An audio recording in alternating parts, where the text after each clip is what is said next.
नमस्कार दोस्तों। डेट है आज की 5 जून 2021 और स्वागत है आपका एटोरियल डिस्कशन में।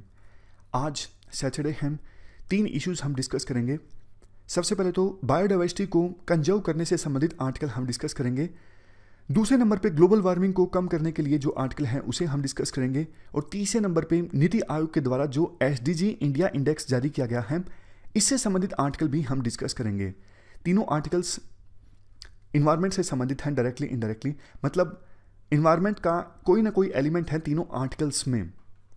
आज वर्ल्ड इन्वायरमेंट डे है, 5 जून है आज, तो इसी वजह से इस प्रकार के आर्टिकल्स आए हैं। चलिए डिस्कशन स्टार्ट करते हैं। फर्स्ट इंपॉर्टेंट आर्टिकल बायोडाइवर्सिटी को सेव करने से संबंधित है, यानी कंजर्व करने से संबंधित है। आप GS पेपर 3 के इस टॉपिक से आर्टिकल को रिलेट कर सकते हो। ये एस्पेक्ट्स हम कवर करेंगे इस आर्टिकल के डिस्कशन में। कंटेक्स्ट की बात पहले करते हैं। आज क्या है? आज 5 जून है। 5 जून को हर साल वर्ल्ड इन्वायरमेंट डे ऑब्जर्व किया जाता है। 1976 के बाद से ही 5 जून का जो दिन है वो वर्ल्ड इन्वायरमेंट डे के रूप में ऑब्जर्व किया जाता है। मकसद है इन्वायरमेंट को कंजर्व करने के लिए अवेयरनेस फैलाना और विभिन्न स्टेक होल्डर्स को एक साथ लेके आना, ताकि पूरे वर्ल्ड में इन्वायरमेंट को सेव किया जा सके, कंजर्व किया जा सके। देखो, वर्ल्ड इन्वायरमेंट डे 2021 की थीम है इकोसिस्टम रिस्टोरेशन। इकोसिस्टम का मतलब अभी हम जानेंगे, लेकिन उससे पहले आप ये भी जान लीजिए, ये जो दशक है ना 2021 से लेके 2030 के बीच का, इसे UN ने नाम दिया है डेकेड ऑन इकोसिस्टम रिस्टोरेशन। ये 10 साल काफ़ी ज़्यादा इंपॉर्टेंट है क्लाइमेट चेंज को एड्रेस करने के लिए भी। आगे एक आर्टिकल आएगा कि किस प्रकार से ये दशक काफ़ी ज़्यादा इंपॉर्टेंट है अगर हमें ग्लोबल वार्मिंग को रोकना है। और देखो, इस बार का वर्ल्ड इन्वायरमेंट डे होस्ट किया जा रहा है पाकिस्तान के द्वारा। क्योंकि देखो, इकोसिस्टम रिस्टोरेशन पे काफ़ी ज़्यादा फोकस है, तो इस बार के प्री में डायरेक्टली इनडायरेक्टली UPSC इकोसिस्टम से संबंधित क्वेश्चन पूछ सकती है। 2016 में पूछा था। 2016 के प्री में बिल्कुल सिंपल क्वेश्चन UPSC ने पूछा था इकोसिस्टम से संबंधित। इकोसिस्टम होता क्या है, एक बार ये कंसेप्ट डिस्कस कर लेते हैं, उसके बाद क्वेश्चन भी आपको दिखाता हूँ। इकोसिस्टम जो ये टर्म है सबसे पहले दी गई थी A.G. टेंसले के द्वारा 1935 में। सिंपल मतलब इकोसिस्टम का देखो ये है, एक कम्युनिटी या फिर group of living organisms. Living organisms का ग्रुप कह लीजिए या फिर कम्युनिटी कह लीजिए, जब एक साथ रहते हैं एक स्पेसिफिक इन्वायरमेंट में और आपस में इंटरेक्ट करते हैं, तो ये मतलब है इकोसिस्टम का। एग्जाम्पल देखिए, जैसे ट्रॉपिकल फॉरेस्ट का एग्जाम्पल है। ट्रॉपिकल फॉरेस्ट में आपको पता है ट्रीज भी हैं, एनिमल्स भी हैं, इंसेक्ट्स भी हैं, माइक्रो ऑर्गेनिजम्स भी हैं। ये सारे एक साथ मिलकर रह रहे हैं, तो ये क्या है? ये ग्रुप ऑफ लिविंग ऑर्गेनिज्म है और ये कॉन्स्टेंटली इंटरेक्ट करते रहते हैं एबायोटिक कंपोनेंट्स के साथ में। एबायोटिक कंपोनेंट्स कौन से हैं? जैसे देखो, सन, टेम्परेचर, हवा चलती है, ये सब क्या हैं? ये एबायोटिक कंपोनेंट्स हैं। तो फिर से इस डेफिनेशन पे आइए। सिंपल डेफिनेशन ये है, जब ग्रुप ऑफ लिविंग ऑर्गेनिजम्स एक साथ रहते हैं, आपस में इंटरेक्ट करते हैं एक स्पेसिफिक इन्वायरमेंट में। ये जो एबायोटिक कंपोनेंट्स है ना, सन, टेम्परेचर, ये स्पेसिफिक इन्वायरमेंट है। कंप्लीट डेफिनेशन याद रखनी आपको जरूरी है। दूसरी डेफिनेशन ये भी हो सकती है, community of living and non living things that work together. अब ट्रॉपिकल फॉरेस्ट में लिविंग बींग्स की कम्युनिटी कौन सी है? जैसे एनिमल्स मान लीजिए, माइक्रो ऑर्गेनिजम्स मान लीजिए, ये लिविंग बींग्स की कम्युनिटी है। और नॉन लिविंग थिंग्स कौन सी हैं? सन, टेम्परेचर, हवा, ये नॉन लिविंग बींग्स हैं। जब ये एक साथ काम करते हैं तो ये मतलब है इकोसिस्टम का। एक साथ जब ये काम करते हैं तो देखो, आपस में मटेरियल भी एक्सचेंज करते हैं और एनर्जी भी एक्सचेंज करते हैं। इसके बाद आप उस क्वेश्चन का आंसर दीजिए जो UPSC ने पूछा था। क्वेश्चन देखो बहुत सिंपल है। इसमें से इकोसिस्टम की बेस्ट डेफिनेशन कौन सी है? स्लाइड को पॉज कीजिए और जल्दी से मन में क्वेश्चन का आंसर सोचिए। अगर देखो आपने क्वेश्चन का आंसर A सोचा है ना, तो आपको एक चीज़ जरूर सुधारने की आवश्यकता है। क्वेश्चन ध्यान से पढ़ना और जल्दबाजी ना करना। इस क्वेश्चन का सही आंसर है C। अभी हमने डेफिनेशन में डिस्कस किया कि community of organisms interacting with one another. ठीक है, इतना ठीक है, लेकिन डेफिनेशन का अगला पार्ट भी तो है ना। डेफिनेशन का अगला पार्ट क्या था? इन ए स्पेसिफिक इन्वायरमेंट। तो ये जो डेफिनेशन है ना, कंप्लीट डेफिनेशन नहीं है, जितनी है उतनी सही है, लेकिन इसके आगे भी एक चीज आएगी, इन ए स्पेसिफिक इन्वायरमेंट, जो कि है तीसरे ऑप्शन में, community of organisms together with the environment in which they live. देखो कई बार कितने सिंपल क्वेश्चन यूपीएससी पूछती हैं, और आपको विश्वास नहीं होगा, जब ये क्वेश्चन आया था ना तो बहुत सारे स्टूडेंट्स ने ये क्वेश्चन गलत किया था। क्यों? क्योंकि उस समय 2 घंटे में थोड़ा एग्जाम का प्रेशर होता है, जल्दी जल्दी क्वेश्चंस को सोल्व करना है, तो पहली डेफिनेशन पढ़ी और लगा कि हाँ यही सही है, नीचे के तीनों जो ऑप्शंस हैं वो बिल्कुल पढ़े ही नहीं। तो ऐसा नहीं करना है, बिल्कुल आपको सारे ऑप्शंस ध्यान से पढ़ने हैं हमेशा। खैर फिर से आर्टिकल की तरफ आते हैं जो हम डिस्कस कर रहे थे। तो बताइए थीम क्या थी इस बार की? Ecosystem restoration. ये वर्ल्ड एनवायरनमेंट डे की थीम है इकोसिस्टम रिस्टोरेशन। क्या मतलब है इसका? मतलब देखो सिंपल है, जैसे कोई भी इकोसिस्टम, ट्रॉपिकल फॉरेस्ट मान लीजिए, अब ट्रॉपिकल फॉरेस्ट का बहुत ज़्यादा हनन हो रहा है, डिफॉरेस्टेशन हो रहा है। क्यों? क्योंकि लॉज जो है काफ़ी ज़्यादा लिबरल है, रेगुलेशन टाइट नहीं है। तो इकोसिस्टम को रिस्टोर करने का मतलब है लॉज को स्ट्रॉन्ग बनाना, ताकि ट्रॉपिकल फॉरेस्ट को काटा ना जाए। जैसे देखो कोस्ट पर बहुत ज़्यादा पोल्यूशन फैल रहा है, तो ऐसे कदम उठाए जाएं जिससे कोस्टल एरियाज में पोल्यूशन ना फैले। ये है इकोसिस्टम रिस्टोरेशन। इंडिया की बात करें, इंडिया तो देखो बायोडाइवर्सिटी में काफ़ी अमीर है। इंडिया का एरिया वर्ल्ड के टोटल एरिया का है सिर्फ 2.4%, लेकिन वर्ल्ड की 8% जो बायोडाइवर्सिटी है वो इंडिया में मिलती है। वर्ल्ड में टोटल कितने बायोडाइवर्सिटी हॉटस्पॉट्स हैं? 35। वैसे लगता है कि राइटर को थोड़ी मिसअंडरस्टैंडिंग हुई है, क्योंकि आपने भी पढ़ा होगा बायोडाइवर्सिटी हॉटस्पॉट्स तो शायद 36 है ना, 36 हैं। एक बार चेक करके देखना टोटल बायोडाइवर्सिटी हॉटस्पॉट्स कितने हैं, 36 हैं या फिर कुछ नया हुआ है कि एक बायोडाइवर्सिटी हॉटस्पॉट जो है वो कम हो गया है। खैर अभी देखो इंडिया में 4 बायोडाइवर्सिटी हॉटस्पॉट्स टच करते हैं, हिमालयज, इंडो बर्मा, सुंदरलैंड और वेस्टर्न घाट। कुल मिलाकर देखो पॉइंट यही है कि बायोडाइवर्सिटी के मामले में इंडिया मुकेश अंबानी है। लेकिन देखो दिक्कत यह है कि पिछले कुछ सालों में बायोडाइवर्सिटी को ना सिर्फ इंडिया में बल्कि पूरे वर्ल्ड में बहुत ज़्यादा नुकसान पहुंच रहा है। 2000 से लेके अभी तक पिछले 21 सालों में 7% फॉरेस्ट एरिया तो वर्ल्ड ने खो दिया है। 10 मिलियन स्पीसीज नहीं, 1 मिलियन स्पीसीज यानी 10 लाख स्पीसीज जो हैं वो आने वाले कुछ दशकों में पूरी तरह से लुप्त हो जाएंगी, उनका कोई नामो निशान नहीं बचेगा। तो हमें क्या करने की आवश्यकता है? बायोडाइवर्सिटी को बचाना है, बायोडाइवर्सिटी को कंजर्व करना है। और अभी देखो मानव जात की जो ये रिलेशनशिप है नेचर के साथ, एक्सप्लॉयटेशन वाली, इस रिलेशनशिप को बदलना है। अगर देखो बायोडाइवर्सिटी को प्रिजर्व किया जाता है ना, तो इसका सीधा सीधा पॉजिटिव इम्पैक्ट ह्यूमन बींग्स पर भी पड़ता है। बायोडाइवर्सिटी को बचाने से ह्यूमन बींग्स की सोशल वेलबींग, इकोनॉमिक वेलबींग और इन्वायरमेंटल वेलबींग भी इंश्योर होती है। वन हेल्थ का कंसेप्ट आपने पढ़ा होगा, हमने 3-4 आर्टिकल वन हेल्थ के कंसेप्ट के बारे में डिस्कस किए। क्या था? ह्यूमन बींग्स की हेल्थ, एनिमल्स की हेल्थ और इन्वायरमेंट, इन तीनों चीज़ों को आप एक साथ लेके चलो। तीनों की वेलबींग को अगर आप सुनिश्चित करोगे तभी वर्ल्ड की वेलबींग सुनिश्चित हो पाएगी।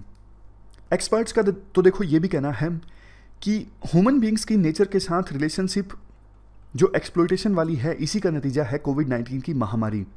लेकिन वैसे एक बात आपने देखी होगी, ये थ्योरी अब चेंज होती जा रही है।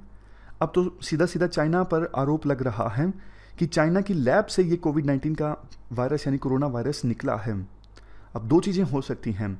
एक चीज़ तो ये हो सकती है कि चाइना बायो वारफेयर की तैयारी कर रहा हो, मतलब आगे बायो वारफेयर होता है तो चाइना वेपन्स डेवलप हो रहा हो और इसी प्रोसेस में ये वायरस चाइना की लैब से लीक हो गया। दूसरी थ्योरी ये भी हो सकती है कि काफ़ी बार देखो फ्यूचर में आने वाली महामारियों से ठीक से निपटा जा सके, इसके लिए विभिन्न देश खुद से भी वायरस क्रिएट करते हैं और उस पर एक्सपेरिमेंट करते रहते हैं कि अगर इस प्रकार का वायरस आता है तो कैसी वैक्सीन हम डेवलप करेंगे, क्या करेंगे।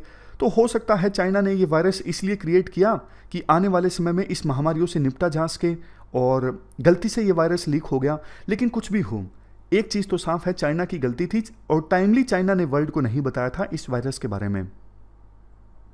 इसके बाद आर्टिकल में गवर्नमेंट इनिशिएटिव्स की बात की जाती है बायोडाइवर्सिटी को कंजर्व करने के लिए। और एक ही इनिशिएटिव पे फोकस किया जाता है जो कि है national mission on biodiversity and human wellbeing. आप यहाँ पे देखिए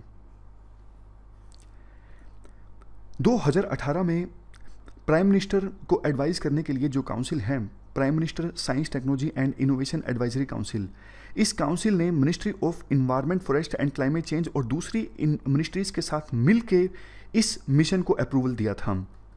और अभी फिलहाल देखो एक बेंगलुरु बेस्ड बायोडाइवर्सिटी कोलैबोरेटिव है। ये क्या है बायोडाइवर्सिटी कोलैबोरेटिव? ये तो देखो एक नेटवर्क है उन इंस्टीट्यूशंस का, उन इंडिविजुअल्स का जो बायोडाइवर्सिटी पे रिसर्च करना चाहते हैं, बायोडाइवर्सिटी को कंजर्व करना चाहते हैं। तो ये नेटवर्क बायोडाइवर्सिटी कोलैबोरेटिव ये नेशनल बायोडाइवर्सिटी अथॉरिटी के साथ मिल के काम कर रहा है, कंसल्ट कर रहा है, ताकि इस मिशन के लिए एक रोड मैप तैयार किया जा सके कि इस मिशन को कैसे अचीव किया जाएगा, कैसे इस मिशन को सफल बनाया जाएगा। इसके बाद अगर हम बात करें इस मिशन के टारगेट्स क्या हैं, ये जो मिशन है जिसकी हमने बात की, national mission on biodiversity and human wellbeing, इस मिशन के टारगेट्स क्या हैं? मेनली देखो 4 तरह के टारगेट हैं। सबसे पहले बायोडाइवर्सिटी को कंजर्व करने से संबंधित या फिर रीस्टोर करने से संबंधित जो साइंस है उसे मजबूत करना। सिंपल सी बात है, ज़्यादा रिसर्च करना बायोडाइवर्सिटी कंजर्वेशन या फिर रीस्टोरेशन से संबंधित। नेक्स्ट चीज़, सभी डेवलपमेंट प्रोग्राम्स में बायोडाइवर्सिटी के फैक्टर को कंसीडर करना। जैसे सरकार कोई फैक्ट्री खोलने की इजाज़त देती है, देखो ना बायोडाइवर्सिटी को कितना नुकसान हो रहा है। कोई भी डेवलपमेंट प्रोग्राम हो उसमें बायोडाइवर्सिटी के फैक्टर को कंसीडर करना। नेक्स्ट, सिटीजन्स को ज़्यादा अवेयर बनाना। नेक्स्ट, सभी सेक्टर्स में देखो इन्वायरमेंट से संबंधित हमें सस्टेनेबल डेवलपमेंट गोल्स को अचीव करना है 2030 से पहले, और इंडिया के खुद के भी अपने बायोडाइवर्सिटी टारगेट्स हैं। तो इन सभी टारगेट्स को अचीव करने के लिए सभी सेक्टर्स में जो भी एजेंसीज रिस्पॉन्सिबल हैं इन टारगेट्स को अचीव करने के लिए, उनको मजबूत बनाना, उनकी कैपेसिटी बिल्डिंग करना। तो ये 4 टारगेट्स हैं इस मिशन के। इसके बाद देखो आर्टिकल में बात की जाती है इस मिशन की सिग्निफिकेंस देखो काफ़ी ज़्यादा है। सबसे पहला पॉइंट ये है, इस मिशन को सफल बना के इंडिया वर्ल्ड में एक लीडर बन के इमर्ज हो सकता है। मतलब इंडिया पूरे वर्ल्ड को ये दिखा सकता है कैसे बायोडाइवर्सिटी को कंजर्व करके हम सोसाइटी की वेलबींग भी सुनिश्चित कर सकते हैं। आगे आगे पॉइंट्स में आएगा भी कैसे, समझ गए? मतलब पहला पॉइंट ये है, इंडिया पूरे वर्ल्ड को दिखा सकता है कैसे बायोडाइवर्सिटी को कंजर्व करने के साथ साथ जो लोकल लोग हैं उनकी वेलबींग भी सुनिश्चित की जा सकती है।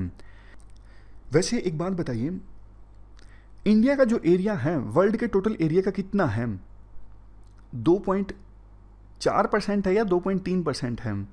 बचपन से तो हम 2.4% ही याद करते आए हैं ना। राइटर लिखते हैं 2.3%, 0.1% कहाँ गया, श्रिंक हो गया। खैर नेक्स्ट पॉइंट देखिए, इस मिशन का मकसद देखो ये भी है, इंडिया में million of crores of rupees की जो नेचुरल एसेट्स हैं, जैसे देखो फॉरेस्ट हैं। अब बेशक फॉरेस्ट को हम काउंट नहीं करते हैं जब हम जीडीपी को काउंट करते हैं, लेकिन फॉरेस्ट की कीमत काफ़ी ज़्यादा है। तो काफ़ी सारे फॉरेस्ट एरिया को हम इंक्रीज कर पाएंगे, रिस्टोर कर पाएंगे इस मिशन की सहायता से। ये सिर्फ एक एग्जांपल है। नेक्स्ट, मिशन की सहायता से क्लाइमेट चेंज का जो इम्पैक्ट है उसे हम कम कर पाएंगे, और क्लाइमेट चेंज का इम्पैक्ट अगर कम होता है तो फिर क्या होगा? अभी जो बारिश काफ़ी ज़्यादा इरेगुलर होने लगी है, सूखा आता है तो बहुत ज़्यादा सूखा आता है, लगातार सूखा आता है, बारिश आती है तो एक ही समय में काफ़ी ज़्यादा बारिश आती है, तो ऐसे फेनोमेनन को हम कम कर पाएंगे। नेक्स्ट, एग्रीकल्चर प्रोडक्शन सिस्टम को रीजुवनेट करना, ये भी एक इनडायरेक्ट मकसद है इस मिशन का। और अगर देखो एग्रीकल्चर प्रोडक्शन सिस्टम को फिर से जीवित किया जाता है, रीजुवनेट किया जाता है, तो फिर रूरल एरियाज़ में बहुत ज़्यादा इनकम जनरेट की जा सकती है और टूरिज्म को बढ़ावा दिया जा सकता है, ग्रीन जॉब्स जनरेट हो सकती हैं। जैसे देखो एक नॉर्मल सा एग्जांपल है, बहुत सारा जो लैंड है वो डिग्रेड हो चुका है, डेजर्टिफिकेशन उन लैंड का हो चुका है, वहाँ पे अब कुछ उगता नहीं है। अब ऐसे लैंड को अगर फिर से क्लेम किया जाता है, ऐसे लैंड को ठीक किया जाता है कि वहाँ पे कुछ उग सके, तो लैंड अगर ठीक हो जाता है तो लोग वहाँ पे कुछ ना कुछ उगाने लगेंगे, उनका जीवन यापन चलने लगेगा, लाइवलीहुड के अवसर उनके लिए पैदा हो जाएंगे। नेक्स्ट, मिशन अगर सफल होता है तो इंडिया की काफ़ी सारी जो कमिटमेंट्स हैं पेरिस क्लाइमेट चेंज एग्रीमेंट में या फिर यूएन सस्टेनेबल डेवलपमेंट गोल्स में या फिर कन्वेंशन ऑन बायोलॉजिकल डाइवर्सिटी में, उन सब कमिटमेंट्स को हम अचीव कर सकेंगे इस मिशन की सहायता से। नेक्स्ट पॉइंट, और अगर देखो इस मिशन के बारे में काफ़ी ज़्यादा जागरूकता आती है, लोग अवेयर होते हैं, तो इससे देश में एकजुटता आएगी। कैसे? जब देखो 140 करोड़ लोग मिल के काम करेंगे बायोडाइवर्सिटी को कंजर्व करने के लिए, एक कॉमन लक्ष्य के साथ वो आगे बढ़ेंगे, तो आपस में यूनिटी तो इस्टेब्लिश होगी ही ना। एक एग्जांपल आपको देता हूँ, परफेक्ट एग्जांपल तो नहीं है, जैसे आपसे लोग मिल के यूपीएससी की तैयारी कर रहे हो, आपस में कंपटीशन तो है लेकिन हेल्दी कंपटीशन है, एक एस्पायरेंट का दूसरे एस्पायरेंट के प्रति अफेक्शन है, सिंपैथी है, आपको पता है कि एक एस्पायरेंट किस किस दौर से गुजरता है, किन सर्कमस्टांसिस का सामना करता है इस तैयारी के दौरान, तो आपस में आप में एक जुटता है। तो वही एग्जाम्पल है, जब सभी लोग मिल के बायोडाइवर्सिटी को कंजर्व करने की कोशिश करेंगे, आपस में एकजुटता आएगी। नेक्स्ट पॉइंट, ये जो मिशन है, चूँकि देखो इस मिशन में रिसर्च भी होगी, बेंगलुरु कोलैबोरेटिव जो नेटवर्क का नाम हमने लिया था शुरुआत में, जो एक रोड मैप तैयार कर रहा है, तो फिर रिसर्च भी जब इन्वॉल्व है तो इस मिशन के द्वारा नए नए सॉल्यूशंस दिए जाएंगे कि कैसे रिवर्स को डिग्रेड होने से बचाया जा सकता है, कैसे फॉरेस्ट को डिग्रेड होने से बचाया जा सकता है, सॉइल डिग्रेडेशन को रोका जा सकता है। तो मतलब नेचर बेस्ड सॉल्यूशंस भी ऑफर करेगा ये मिशन। लास्ट में वे फॉरवर्ड में कहा जाता है, देखो इस मिशन में ये भी कहा जाता है, मतलब मिशन के द्वारा एक्नॉलेज किया जाता है कि 21वीं सेंचुरी में अगर हमें इन्वायरमेंटल संबंधित चैलेंजेस को एड्रेस करना है तो हमें ह्यूमन रिसोर्स भी चाहिए, मतलब ऐसे लोग चाहिए जो पूरी तरह से जिनके पास एक्सपर्टीज़ हो कैसे इन्वायरमेंट संबंधित चैलेंजेस को टैकल किया जा सकता है। तो ह्यूमन रिसोर्स की आवश्यकता है, हमें ट्रेंड प्रोफेशनल्स चाहिए, इसके लिए नए नए प्रोफेशनल्स हमें तैयार करने होंगे जो बायोडाइवर्सिटी साइंस में बिल्कुल निपुण हों। इसके अलावा हमें ऐसे लोग भी चाहिए जो इन्वायरमेंट के प्रति सजग हों। अब देखो, अब दो चीज़ें हैं, या तो ऑलरेडी जो लोग हैं उनको जागरूक किया जाए, या फिर आने वाली जो जनरेशन्स हैं, नए बच्चे हैं, उनको पहले से ही जागरूक किया जाए करिकुलम में ऐसी चीज़ें डाल के कि इन्वायरमेंट की कीमत काफ़ी ज़्यादा है, इन्वायरमेंट को कंजर्व करना काफ़ी ज़्यादा ज़रूरी है। अब बच्चे शुरू से ही किताबों में यही पढ़ के आएंगे तो उनका एक जो दृष्टिकोण है वो थोड़ा अलग होगा पहले की जो जनरेशन्स हैं उनके दृष्टिकोण से। देखो हमारे से पहले वाली जो जनरेशन्स हैं उस समय इतना ज़्यादा सजगता नहीं थी, जागरूकता नहीं थी इन्वायरमेंट के बारे में, हमारी जनरेशन में ज़्यादा है और आने वाली जनरेशन है उनमें और भी ज़्यादा होगी। तो ये पूरा आर्टिकल हमने डिस्कस किया बायोडाइवर्सिटी को कंजर्व करने से संबंधित। चलते हैं आगे। नेक्स्ट आर्टिकल ग्लोबल वार्मिंग से संबंधित है। आप जीएस पेपर 3 के इस टॉपिक से आर्टिकल को रिलेट कर सकते हो। ये सारे एस्पेक्ट्स हम कवर करेंगे इस आर्टिकल के डिस्कशन में। शुरुआत में आर्टिकल में कहा जाता है, देखो आज के समय में वर्ल्ड दो मेजर चैलेंजेस का सामना कर रहा है, एक तो कोविड-19 और दूसरा क्लाइमेट चेंज की समस्या। वर्ल्ड को एक साथ आना होगा इन दोनों बड़े चैलेंजेस से निपटने के लिए। वैसे देखो इंडिया अपनी तरफ से काफ़ी कुछ कर रहा है क्लाइमेट चेंज की समस्या से निपटने के लिए। जैसे इंडिया ने 2030 से पहले 450 गीगावाट रिन्यूएबल एनर्जी की इंस्टॉल्ड कैपेसिटी को इस्टेब्लिश करने का टारगेट रखा है। इंडिया की लीडरशिप में इंटरनेशनल सोलर अलायंस और coalition for disaster resilient infrastructure यानी CDRI ये ऑर्गेनाइजेशंस इस्टेब्लिश हुई हैं। पेरिस क्लाइमेट चेंज एग्रीमेंट के फॉर्मुलेशन में इंडिया ने इंपॉर्टेंट रोल प्ले किया और हाल ही में इंडिया और यूके ने 2030 यूके इंडिया रोड मैप तैयार किया और इसमें कहा गया दोनों देश मिलके अपने ग्रीन ग्रोथ एजेंडा को आगे ले जाएंगे, यानी क्लाइमेट चेंज को एड्रेस करने की दिशा में मिलके काम करेंगे। इसके बाद राइटर कहते हैं, देखो 2021 से लेकर 2030 का ये दशक है ना, जो हमने पहले आर्टिकल में भी डिस्कस किया, ये काफ़ी ज़्यादा इंपॉर्टेंट है क्लाइमेट चेंज को एड्रेस करने के लिए। अगर देखो हमें ग्लोबल टेम्परेचर को एवरेज तौर पर 1.5 डिग्री सेल्सियस से ऊपर नहीं इंक्रीज होने देना है तो हमें 2030 से पहले अभी जितनी ग्रीन हाउस गैसेस का एमिशंस होता है उसको आधा करना है। मतलब एग्जांपल के तौर पर अगर हमें अर्थ के टेम्परेचर को 1.5 डिग्री सेल्सियस से ज़्यादा नहीं बढ़ने देना है तो मान लीजिए अभी 100 यूनिट ग्रीन हाउस गैसेस का एमिशन होता है तो 2030 से पहले इसे हमें 50 यूनिट करना होगा और 2050 आने तक हमें नेट जीरो कार्बन का जो स्टेटस है वो अचीव करना होगा। मतलब जितना कार्बन एमिट होता है उतना ही एब्जॉर्ब हो जाता है और नेट जो एमिशन हो रहा है वो बिल्कुल जीरो। ऐसी व्यवस्था हमें करनी होगी अगर हम अर्थ के एवरेज टेम्परेचर को 1.5 डिग्री सेल्सियस से ज़्यादा बढ़ने से हमें रोकना है। तो इसीलिए ये जो दशक है ना 2021 से लेकर 2030 के बीच का, ये दशक काफ़ी ज़्यादा इंपॉर्टेंट साबित होने वाला है। और इस दशक में ये जो साल है, अभी इस साल के अंत में नवंबर में यूके में कॉन्फ्रेंस ऑफ पार्टी 26वीं कॉन्फ्रेंस ऑफ पार्टीज की मीटिंग ऑर्गेनाइज होगी, जिसमें विभिन्न देश मिल के एक रोड मैप तैयार करेंगे कि कैसे अर्थ के टेम्परेचर को 1.5 डिग्री सेल्सियस से ज़्यादा बढ़ने से रोका जाए। वैसे एक बात ये भी बोली जाती है, अभी जितना एमिशन हो रहा है कार्बन का पूरे वर्ल्ड में, अगर यही एमिशन इसी प्रकार से चलता रहा, कोई एक्शन विभिन्न देशों के द्वारा नहीं लिया गया, तो अर्थ का एवरेज टेम्परेचर पता कितना बढ़ेगा? 2.4 डिग्री सेल्सियस। और 2.4 डिग्री सेल्सियस अगर अर्थ का एवरेज टेम्परेचर बढ़ जाता है तो ये तो देखो विनाशकारी होगा।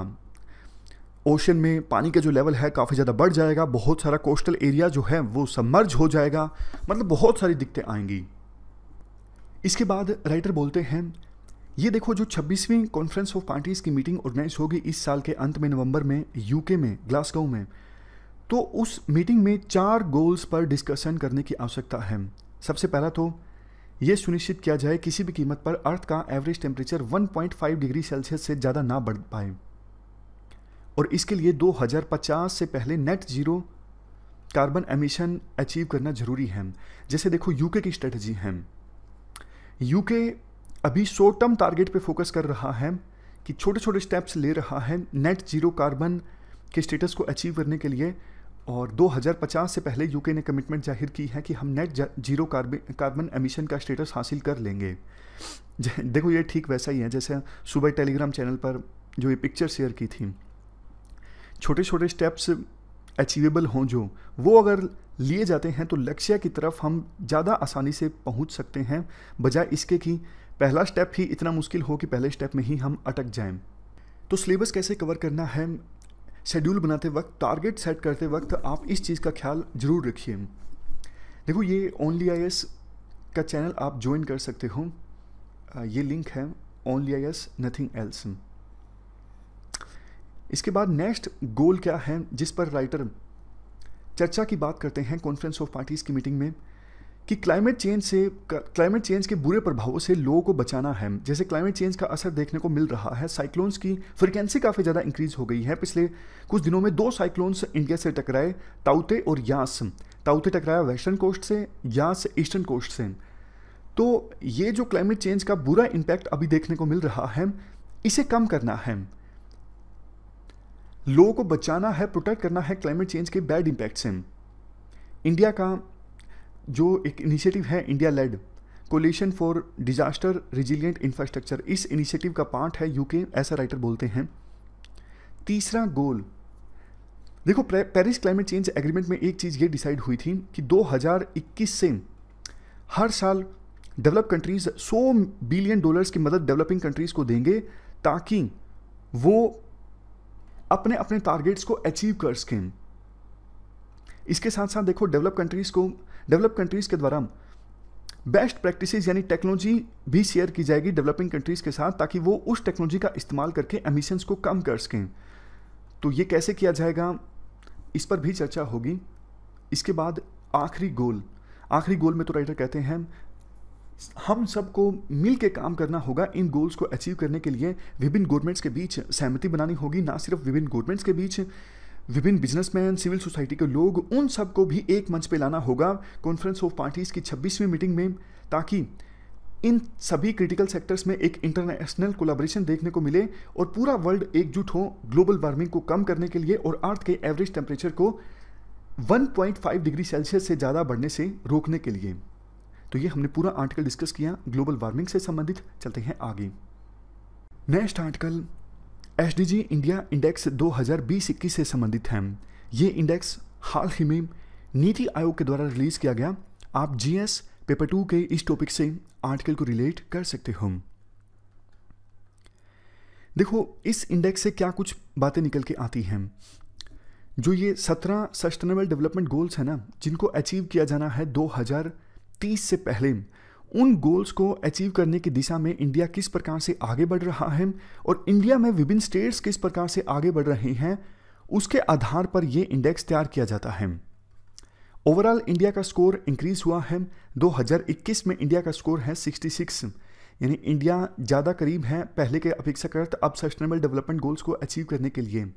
जब देखो ये स्कोर 100 हो जाएगा, 100 हो जाएगा, इसका मतलब सभी सस्टेनेबल डेवलपमेंट गोल्स के टारगेट्स को इंडिया के द्वारा अचीव कर लिया गया है। तो कुछ गोल्स तो ऐसे हैं जिनको लेके इंडिया की परफॉर्मेंस काफ़ी अच्छी है, जैसे देखो clean energy, urban development, health, इन डोमेन्स में इंडिया ने अच्छा काम किया है। इसके अलावा access of households to electricity और क्लीन कुकिंग फ्यूल, यहाँ पर भी इंडिया ने अच्छा काम किया है। बट देखो वो गोल्स जहाँ पर इंडिया ने अच्छा काम नहीं किया है इस प्रकार से हैं इंडस्ट्री, इनोवेशन, इंफ्रास्ट्रक्चर, इन डोमेन्स में ग्रोथ जो है वो काफ़ी कमज़ोर है। अब देखो दो कंसर्न्स निकल के आते हैं नीति आयोग के द्वारा जो ये इंडेक्स रिलीज किया गया है। पहला तो देखो वेटेज जो है इस इंडेक्स में रैंकिंग के लिए वो चेंज की गई है। कुछ इकोनॉमिक इंडिकेटर्स को ड्रॉप किया गया है स्कोर तैयार करने में। जैसे देखो गिनी कोफिशिएंट क्या बताता है, इनकम इनइक्वालिटीज़ के बारे में बताता है। तो इनकम इनइक्वालिटीज़ के फैक्टर को ड्रॉप किया गया है स्कोर काउंट करने के लिए। और कुछ नए इंडिकेटर्स जो ऐड किए गए हैं वो सोशल इक्वालिटी से संबंधित हैं। जैसे देखो representation of women and people from marginalised communities in legislature में महिलाओं की और मार्जिनलाइज्ड कम्युनिटी की जो रिप्रेजेंटेशन है वो कितनी इंप्रूव हुई है। लोकल गवर्नेंस इंस्टीट्यूशंस और crime against SC and ST communities, in social equality से संबंधित इंडिकेटर्स को ध्यान में रखा गया है विभिन्न स्टेट्स को स्कोर देते वक्त, और इनकम इनइक्वालिटी वाले गिनी कोफिशिएंट को ड्रॉप कर दिया गया है। इसके बाद नेक्स्ट जो कंसर्न है वो ये है, देखो साउदर्न स्टेट्स की और वेस्टर्न स्टेट्स की जो परफॉर्मेंस है इस नीति आयोग के एसडीजी इंडिया इंडेक्स में वो अच्छी हैं, लेकिन नॉर्थ इंडिया की और ईस्ट इंडिया की जो परफॉर्मेंस है वो खराब है। तो आने वाले समय में अगर एक समान डेवलपमेंट नहीं आती है पूरे देश में तो फेडरलिज्म के लिए एक ये बड़ा चैलेंज होगा। तो ये दो कंसर्न्स बताए जाते हैं। उम्मीद ये है कि अच्छा आर्टिकल आएगा इस एसडीजी इंडेक्स पे। क्वेश्चन भी यूपीएससी पूछ सकती है कि सस्टेनेबल डेवलपमेंट गोल्स को अचीव करने की दिशा में हम आगे किस प्रकार से बढ़ रहे हैं। इवन यूपीएससी तो देखो एक दो कोई पर्टिकुलर गोल को भी उठा सकती है, जैसे गरीबी को खत्म करने से संबंधित हमारा जो सस्टेनेबल डेवलपमेंट गोल है हम इसको अचीव करने की दिशा में अभी फिलहाल किस गति से आगे बढ़ रही हैं, गवर्नमेंट ने क्या स्टेप्स उठाए हैं, और एनालाइज कीजिए उन सभी स्टेप्स को। तो ये थी हमारी आज की डिस्कशन। आज हमने 3 इश्यूज डिस्कस किए।